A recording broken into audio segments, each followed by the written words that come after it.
We've been told since childhood that discipline is the key to success.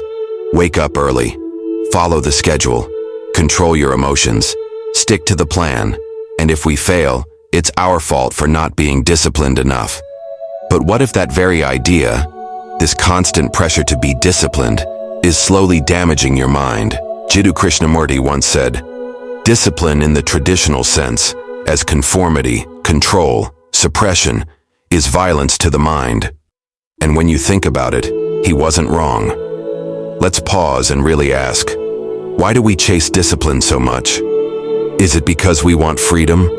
Or is it because we're afraid of what we might become without control? In school, we're taught to sit still, follow rules, memorize facts. At work, we're told to stay in line, meet deadlines, hide our frustrations. Even in our personal lives, we shame ourselves for not sticking to routines.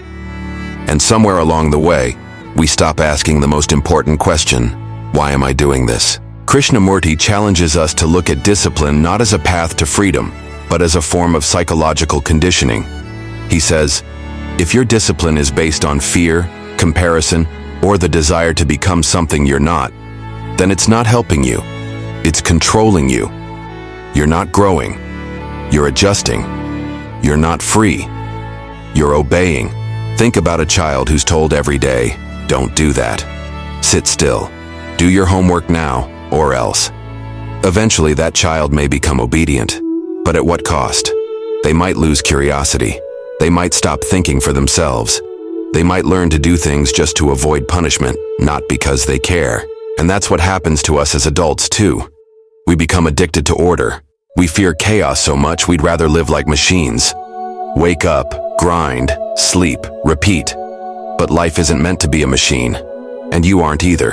Krishnamurti believed that true transformation comes not through discipline, but through awareness.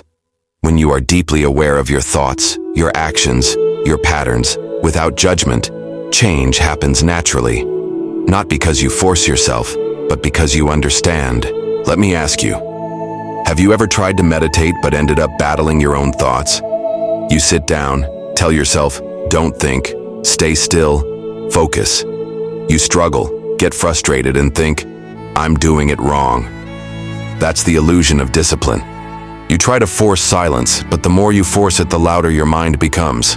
Krishnamurti taught a very different approach. He said, just observe. Watch your thoughts without trying to control them. Let them come and go.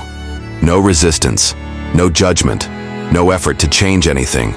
Because real clarity doesn't come from control. It comes from understanding. Now, this doesn't mean you throw away all structure in your life. Structure can be helpful, but it becomes harmful when it's mindless, when it becomes a prison. The difference lies in intention. Are you waking up early because it brings you joy and peace? Or because you're afraid you'll fall behind if you don't? Are you working hard because it fulfills you? Or because you're afraid of being lazy? That's where Krishnamurti draws the line. He isn't against effort. He's against effort driven by fear, guilt, or comparison. Because that kind of discipline doesn't free you. It destroys your spontaneity. It kills creativity. It silences the voice inside you that asks questions. And without that voice, that inner questioning, you're just another well-trained product of society. Think about how many people live their whole lives following a script. Go to school, get a job, get married, retire, do what's expected, follow the rules. But how many of them ever stop and ask, is this what I really want? Is this truly me? Discipline says, become better. Awareness asks, who are you now? And that's a radical shift. Let's be honest. Discipline makes us feel safe. It gives us a sense of control in a world that's often unpredictable. But sometimes, the need for control becomes the very thing that traps us. We think we're building structure, but we're really building walls. Walls that keep out spontaneity, walls that block creativity, walls that protect us from failure, but also from growth. Krishnamurti often spoke about fear as the root of conformity. We follow routines because we're afraid of being left behind. We stick to systems because we're terrified of being wrong. But when fear drives our discipline, what kind of life are we really living? A life of silence. Not the peaceful kind, but the kind where your true self has no voice. A life of success, not because you love what you do, but because you were told it's the right path. A life of control, but no connection. That's the quiet suffering so many people carry today. They do all the right things. They check all the boxes. But inside there's restlessness. There's frustration. There's a question that keeps whispering. Is this all there is? Krishnamurti's philosophy doesn't offer quick fixes. He doesn't give you 5 steps to success or 10 rules for happiness. Instead, he challenges you to go inward and observe, not to correct, not to control, just to see clearly. Because when you truly observe yourself, without trying to fix anything, you begin to understand who you are beneath the noise. And once there is understanding, change becomes natural. There's no need to force better habits. They emerge when the confusion clears. There's no need to discipline your emotions. They transform when they're seen without resistance. That's what Krishnamurti meant when he said, the moment you discipline yourself to achieve something, you are already in conflict. That conflict, between what you are and what you think you should be, is the root of mental suffering. Now you might be wondering, does this mean I should stop trying altogether?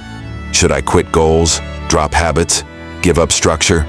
No, that's not the point. The point is to act from awareness, not fear.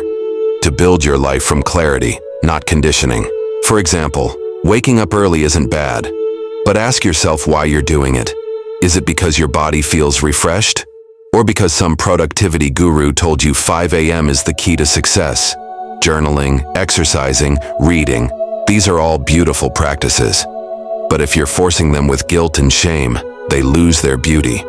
They become tools of self-punishment. Krishnamurti invites us to live in choiceless awareness. It sounds strange, but it's actually simple. It means be fully present, not judging, not choosing, not suppressing, just watching. And in that watching, intelligence arises. Real intelligence. Not the kind taught in books, but the kind that sees through illusion. And with that intelligence, you begin to move differently. You work, not to prove something, but because it brings meaning. You rest, not out of laziness, but because your body asks for it. You speak, not to impress, but to connect. That's not discipline. That's something far deeper. That's freedom. So here's a challenge for you, just for one day. Don't try to be more productive. Don't force yourself to follow a plan. Instead, just observe. Notice your thoughts. Notice how you react when plans fall apart. Notice the pressure you put on yourself. And ask, where is this pressure coming from? Is it coming from understanding, or is it coming from fear? Because if it's fear, then maybe, just maybe, discipline isn't helping you. It's holding you.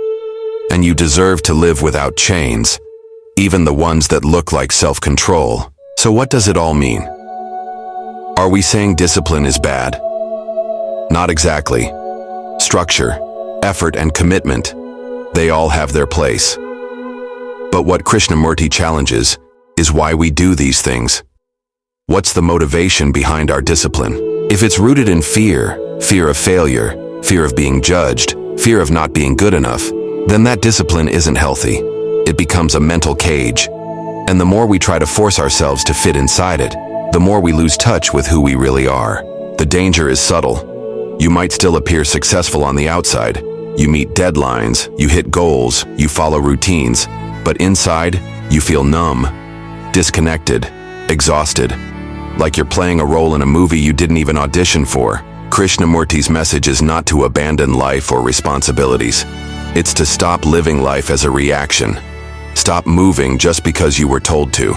Stop forcing yourself to be a certain way just to meet some invisible standard. Instead, he invites you to start watching, really watching. Your thoughts, your reactions, your patterns.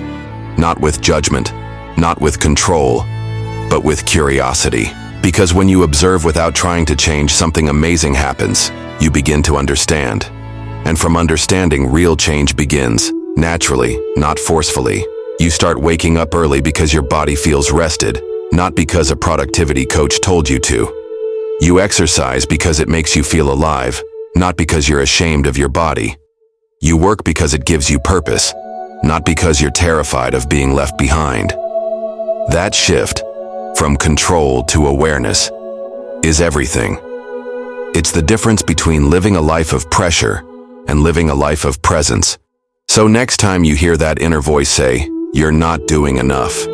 You need more discipline," pause, take a moment, and ask, is this voice helping me grow? Or is it just repeating something I was trained to believe? Because if that voice is driven by fear, guilt, or comparison, it's not your truth. It's just noise, and you have the power to see through it. Krishnamurti reminds us that freedom doesn't come from control, it comes from understanding. When you understand yourself deeply, you act from intelligence. You make choices that align with who you are, not who the world wants you to be. That kind of life doesn't need discipline in the traditional sense. It moves on its own. It flows. And maybe that's the most powerful thing you can do. Not become better, but become more aware. Not force yourself into shape, but allow yourself to unfold. Because when you stop trying to become someone else, you finally meet yourself. And that's where true freedom begins.